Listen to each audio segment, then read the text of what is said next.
जय श्री कृष्ण दोस्तों।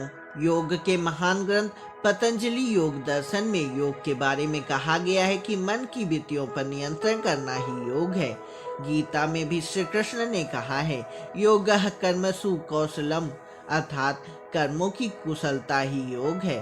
चित्त की अज्ञान रूपी प्रवाह को रोककर ज्ञान रूपी प्रवाह की ओर ले जाने वाली बात योग मानता है और इसके लिए अष्टांग योग के अभ्यास की बात का समर्थन करता है। यम, नियम, आसन, प्राणायाम, प्रत्याहार, धारणा, ध्यान और समाधि अष्टांग योग के 8 योगांग हैं। आठों अंग में प्रथम 2 को नैतिक अनुशासन, आसन, प्राणायाम, प्रत्याहार को शारीरिक अनुशासन और अंतिम 3 अंगों को धारणा, ध्यान, समाधि को मानसिक अनुशासन बताया गया है। यम और नियम यौगिक अभ्यास के 2 ऐसे महत्वपूर्ण अंग हैं जो यौगिक अभ्यास का एक पर्याप्त नैतिक आधार प्रस्तुत करते हैं। दोनों तरह की नैतिक अनुशासन में इस बात की ओर एक स्पष्ट संकेत दिखता है कि इसमें व्यक्ति को एक नैतिक अनुशासन के क्रम में कुछ अपने व्यक्तित्व दायित्वों से जुड़ना पड़ता है। यम निर्मित मूलक है। यह 5 है: सत्य, अहिंसा, अस्तेय, ब्रह्मचर्य और अपरिग्रह। नियम प्रवृत्ति मूलक है, जो 5 हैं: शौच, संतोष, तप, स्वाध्याय और ईश्वर प्राणिधान। योग सर्वप्रथम यम और नियम द्वारा व्यक्ति के मन और मस्तिष्क को ठीक करने की सलाह देता है। आसनों और प्राणायाम को करने से पूर्व यदि व्यक्ति यम और नियमों का पालन नहीं करता तो उसे योग से पूर्ण स्वास्थ्य लाभ नहीं मिल सकता। योग शब्द की उत्पत्ति संस्कृत के यजुर धातु से हुई है, जिसका मतलब होता है आत्मा का सार्वभौमिक चेतना से मिलन। योग लगभग 10,000 साल से भी अधिक समय से अपनाया जा रहा है। वैदिक संस्थाओं के अनुसार तपस्वियों के बारे में प्राचीन काल में ही वेदों में इसका उल्लेख मिलता है। सिंधु घाटी सभ्यता में भी योग और समाधि को प्रदर्शित करती मूर्तियां प्राप्त हुई हैं। व्यापक रूप से पतंजलि औपचारिक योग दर्शन के संस्थापक माने जाते हैं। पतंजलि के योग बुद्धि नियंत्रण के लिए एक प्रणाली है जिसे राजयोग के रूप में माना जाता है।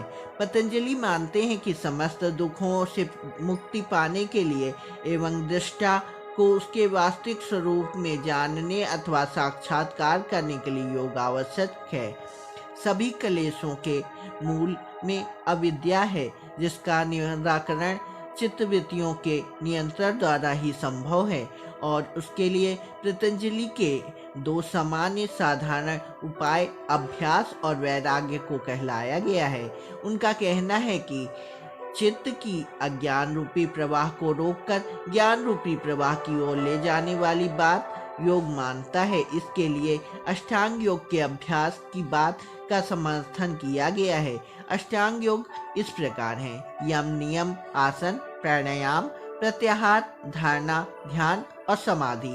दोस्तों, यहाँ हम यम और नियम की विस्तार से चर्चा कर रहे हैं। धातु से उत्पन्न यम शब्द का अर्थ होता है निवृत्त होना। इस तरह से यम निर्मित मूलक है। निवृत्त मूलक यम 5 प्रकार के हैं: सत्य, अहिंसा, अस्तेय, ब्रह्मचर्य और अपरिग्रह। योग साधकों के लिए हिंसा करना सर्वथा वर्जित है। मन, वचन और कर्म से किसी प्राणी के प्रति हिंसा न करना ही अहिंसा है। इस तरह समस्त प्राणियों के प्रति सभी प्रकार का द्रोह त्याग करना अहिंसा कहा जाता है। इस तरह अहिंसा को संकुचित अर्थ में न रखकर केवल किसी के वध के संबंध में नहीं रखा गया है, बल्कि इसका व्यापक प्रयोग करते हुए भावनात्मक रूप में इसे समस्त प्राणी से प्रेम के रूप में दिया गया है। पतंजलि मानते हैं कि जो साधक अहिंसा प्रतिष्ठित होते हैं उसका समस्त प्राणियों में स्वाभाविक वैर त्याग हो जाता है। दूसरा है सत्य।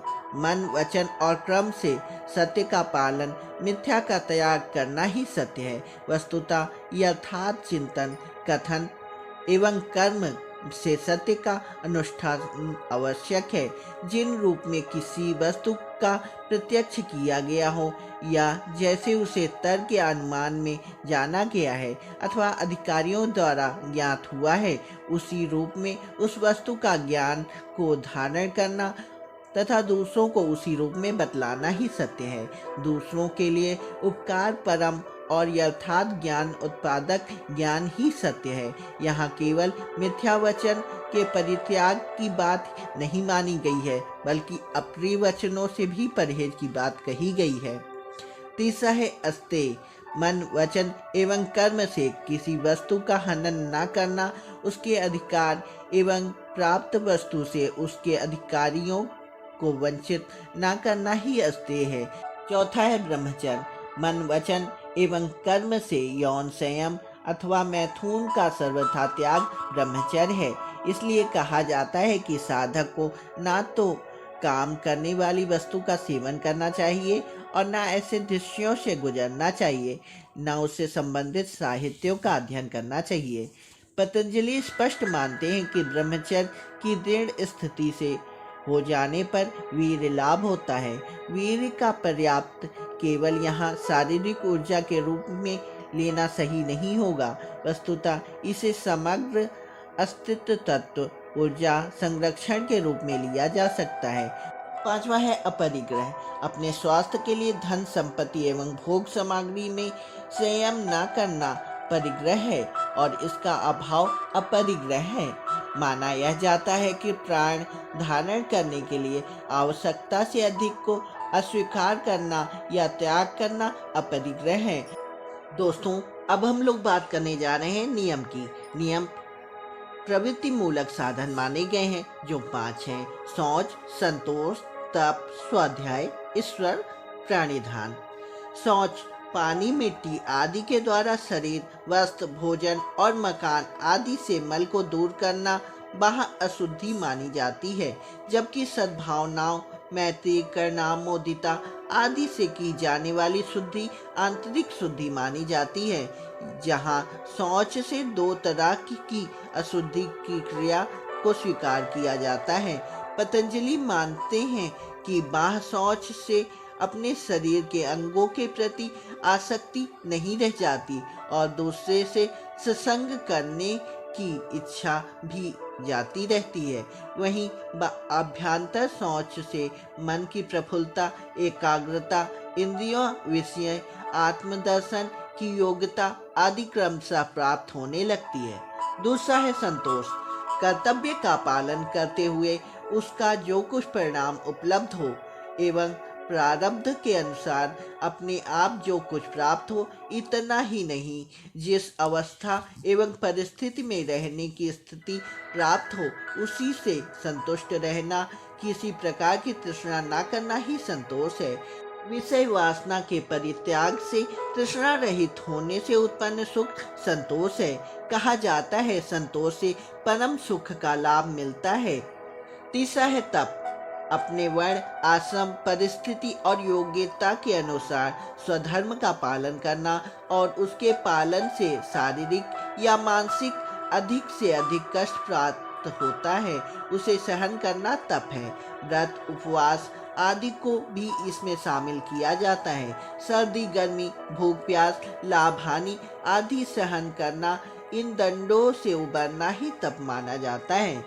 चौथा है स्वाध्याय, जिनमें अपने कर्तव्य और अकर्तव्य का बोध हो सके, वैसे शास्त्र आदि का अध्ययन एवं महापुरुषों के वचन का अनुपालन स्वाध्याय के अंतर्गत आता है। इसके साथ साथ ईश्वर के वाचक ओमकार का जाप करना स्वाध्याय की प्रक्रिया मानी जाती है। वस्तुतः जप के 3 तरीके बतलाए गए हैं, वे है उपांशु, वाचिक और मानस। ओठ के स्पंदन की क्रिया प्रतीत होने पर भी जिससे दूसरों को शब्द का ज्ञान न हो पाए, इस तरह के जाप को स्वाध्याय को उपांशु कहते हैं। लेकिन जिसमें स्पष्ट रूप से शब्द बोध कराने वाली ध्वनि होती है, वैसे जप को वाचिक कहते हैं। जब ब्राह्म स्पंदन शून्य शब्द चिंतन को किया जाता है, उसे मानस जाप कहते हैं।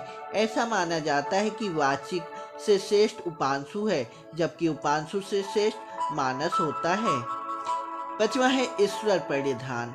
फल की इच्छा का परित्याग पूर्वक समस्त कर्मों का परम गुरु ईश्वर को समर्पण करना ईश्वर परिधान कहलाता है।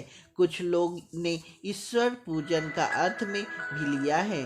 स्फूर्ति, स्मरण एवं पूजन द्वारा मन, वचन, कर्म में निश्चल भक्ति इसका स्वरूप है। संपूर्ण क्रियाएं ईश्वर को अर्पित करने के लिए हर समय भगवत स्मरण करना आवश्यक है। इस तरह का ईश्वर के प्रति समर्पण, जहाँ फल की आकांक्षा के वैराग्य कर्म को ईश्वर की प्राप्ति समर्पण किया गया हो, वह ईश्वर परिधान है। ईश्वर के नाम, रूप, लीला, धाम, गुण और प्रवाह आदि का स्मरण, कीर्तन और मनन ईश्वर परिधान के अंग है। पतंजलि मानते हैं कि कल्याण पथ में अनेक विघ्न उपस्थित होते हैं। यम नियम के अभ्यास में हिंसा आदि विरतक या बाधा उपस्थित होने पर उनकी प्रतिपक्षों की भावना करनी चाहिए। उनका मानना है कि हिंसा 3 स्तरों पर संपन्न होती है। वह स्वयं अपने द्वारा, दूसरों के द्वारा की जाती है और कभी कभी अनुमोदन के द्वारा उसे शक्ति प्रतिपादन किया जाता है। पतंजलि का मानना है यम और नियम के विरोधी यम नियम की साधना नहीं बाधा पहुंचाया करते हैं। ऐसा प्रतीत होता है कि ऐसे में उन्होंने एक मनोवैज्ञानिक क्रियाविधि के रूप में प्रतिपक्ष की भावना के अभ्यास की बात की है, जिसका अभ्यास बारंबार करने की बात की जाती है। इस तरह योग नैतिकता के पर्याप्त आधार मौजूद है।